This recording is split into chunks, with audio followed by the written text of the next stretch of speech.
Black History Month was launched at the Bessie Smith Cultural Center tonight with a discussion about the power of activism featuring Willie Ricks, a civil rights activist who started as a militant but was converted to nonviolent practices by Dr. Martin Luther King Jr. and others. Local 3's Abigail Martin spoke with Ricks about his experiences.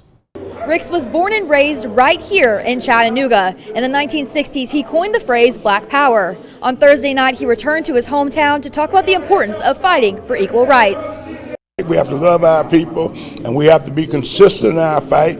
Ricks has fought for freedom from around the world, but it all started in Chattanooga. He began joining in protests and demonstrations as a teen.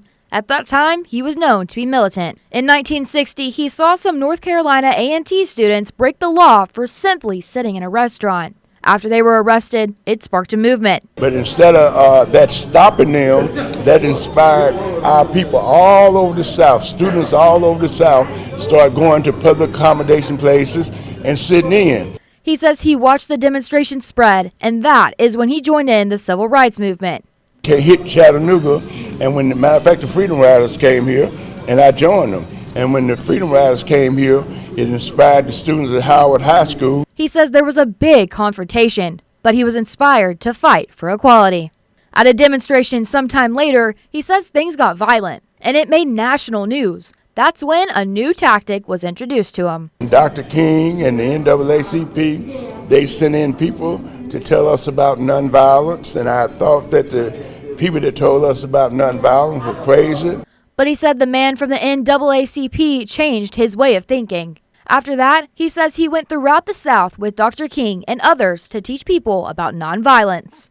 The nonviolent movement was made of a bunch of warriors that was convinced and would do anything or take anything to try to get us free. In 1966, he introduced the phrase Black Power. We just realized that we needed power, and we black and we needed black power. Rick says it spread across the nation to become the cry of the 60s.